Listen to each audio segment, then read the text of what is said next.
welcome to Walker Tea Review, where we are looking at teas, especially teas that you may be interested in buying.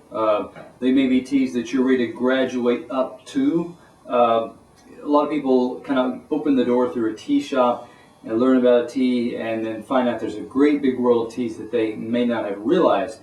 So this is kind of an introduction to some of those new avenues, perhaps those new doors you want to go through. So one of those that we're going to be looking at is a pu'er, and I'm going to be talking about this pu'er and a little bit about what is pu'er and where does it come from. So let's go ahead and get this one started. Pu'ers are teas and the way that they're processed, they bring out a pretty intense taste. So we want to go pretty easy, or we want to go pretty quick. Depends on how you want to approach how you want to attack this. So I got a teaspoon's worth there, and this is about a 4-ounce size one. It's coating, I'd say about 1.5 inches the diameter of the bottom of this 4.5-ounce bowl here. My water's been brought to a boil and it's been cooling for about a minute and a half or so. Let's go ahead and add the water there. Now what you're going to note is I'm not going to let this sit for very long. When you go to a lot of places, a lot of tea shops, they're going to use less leaf, and they're going to let it sit longer. That's one approach, and that if you like a lighter tea, that can often produce a lighter cup that you may be more comfortable with. If you like a bolder, stronger taste, if you want to really get into the depth and complexity of a tea, you're often better doing a flash steeping like this. Now what you see me doing as well, I've got some little pieces of the tea leaf that are floating around, and I'm going to try to push those away actually from my pouring area. Now because I want to go with a very brief steeping, I'm going to move this off to the side just a little bit and get ready to pour this. Okay, grabbing by the rim because that's the coolest part of the lid of the bowl here rather. I'm going to hold it in place and pour it just like so. I did have a few leaves that went through, but that's okay because they're most likely going to settle down to the bottom, and if I pour carefully, they're not really going to get into my cup. So I've let that sit, and that's going to cool for a while, and that's really okay. Sometimes you can bring out some unique flavors depending on when you taste the tea as far as temperature wise. So let's talk about this tea before we go too far. This is from Mark T. Wendell. This is their organic bold leaf pu'er. You can find 4 ounces, a 4-ounce tin like this, available for $13.75. That's at the Mark T. Wendell website or company. Other information that we have. It says organic. I could not find any material on who certified this, if this is an organic practice or if this is a certified organic product. That remains to be determined. And as far as pu'ers, these come from Yunnan province. Generally they come from Yunnan. Again, no specific details on where this particular tea came from. And let's go ahead. Pu'ers are often harvested. They're allowed to kind of pile up, and in that piling process there's some aging, there's some microbial actions that take place that bring out enhanced nuances, flavors, characteristics of the tea. So let's talk a little bit about this tea. Because of the way that the pu'ers are processed, what you often get is you can get these kind of earthy, musty, sometimes chocolatey type smells, and that's a little bit of what I'm getting here. I'm getting something kind of chocolatey, but there's also something kind of musty or earthy here that's going on as well. Think about like dried mushrooms, maybe a porcini, maybe a dried shiitake. Those are some of the smells coming off here. Now, the other thing, there are different kinds of pu'ers, and this one has been aged. There's the shung, which is a raw, and it is a tea that's been in its green state. It's been left in that green stage, and it ages and mellows through several year process.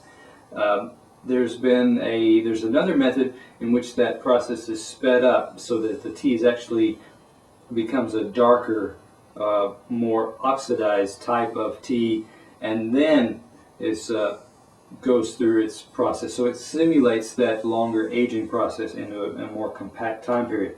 And that's what's happened with this tea. This is a shu pour, a ripe pour sometimes called. And also you'll note this one is not the kind that's been pressed into a cake. These are very small pieces, 3/4 of an inch or less in most cases. You're getting some kind of bistre, like a brownish gray type color. You're also getting kind of a lighter, almost a golden type of color coming off of this. These look like, and some of these golden pieces actually have a little bit of kind of fuzz, look like indicating these are tippy. And actually, as I look at this, as I look over the surface of this here, I actually see a lot of that gold color, indicating that this has a lot. This probably has, I would range anywhere from 30 to 40% is a golden tip type appearance to it. So that can be a positive note. That indicates that the tips generally indicate a higher grade of tea, usually because of that tip is more valuable. And so that really takes care of our dry leaf, and we can kind of move on now and talk a little bit about our wet leaf. It's been cooling here, but our aromas have trapped here under the lid.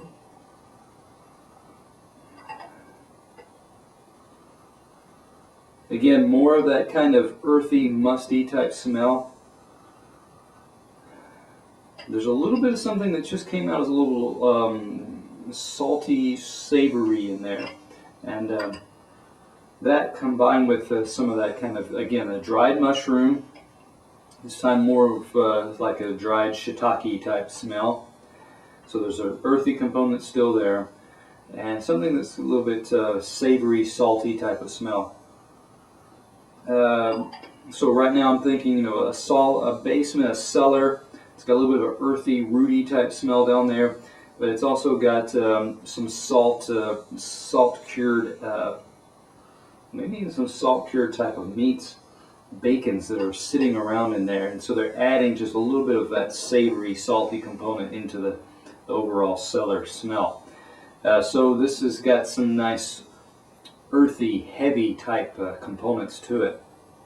As far as before I get too far, as far as the leaves themselves, not a whole lot to really comment on here. So same leaf portions, not really full-size leaves,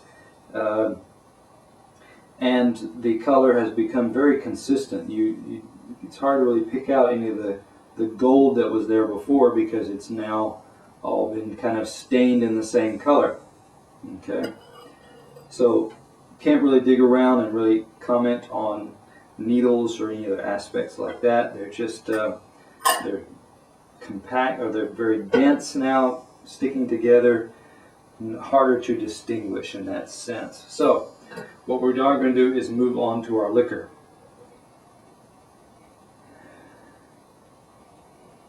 The aroma here from the picture is again still kind of earthy,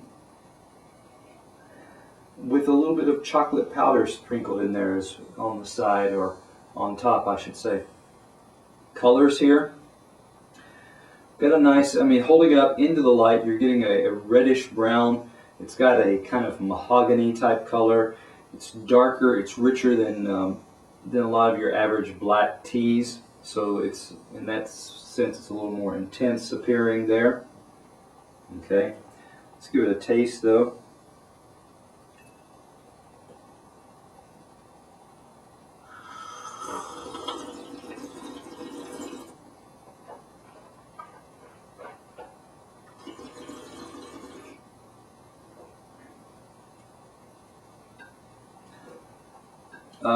I'm picking up a little bit of that kind of, there's a little bit of the chocolatey note there. I'm noticing things about the texture as well. It's not watery like some can have a watery type texture. At the same time, it's not silken smooth like some others. The front of the tongue just feels very thin. The back, and especially the back of the tongue, and then in the aftertaste, it begins to have kind of like you've swallowed a piece of chocolate, and okay, you've eaten the piece of chocolate. You've taken your first swallow after that piece of chocolate, and there's just a little bit of that residual coating off the chocolate. So it's light. It's pretty. It's and it really just covers the back of the tongue, not even the whole tongue.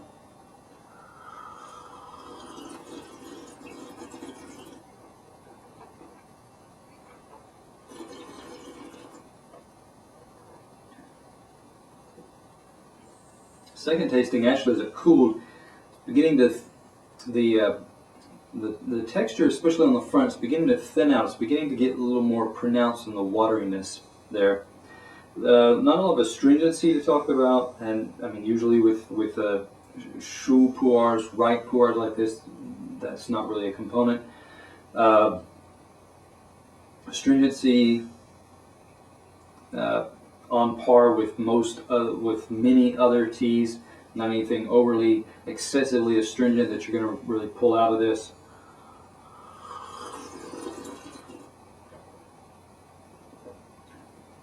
The aftertaste again has some kind of cocoa powder. Not a very strong, not a very full, rounded range outside of that. So when I look at this tea as a whole, I would probably give this tea an 86. It's got some components to it. It's not. There's nothing really off-putting about it, and yet there's nothing that really brings out the full measure, the full capacity, the full potential of a shu pu'er. So it could be it could be a safer daily type drink. I've heard of people using a pu'er in a kind of ice cream float. This could be something that could be used in an ingredient type aspect in that sense. So come back to Walker Tea Review, where we're going to be looking at exploring teas, finding out teas, talking about uses of teas and enjoyment of teas.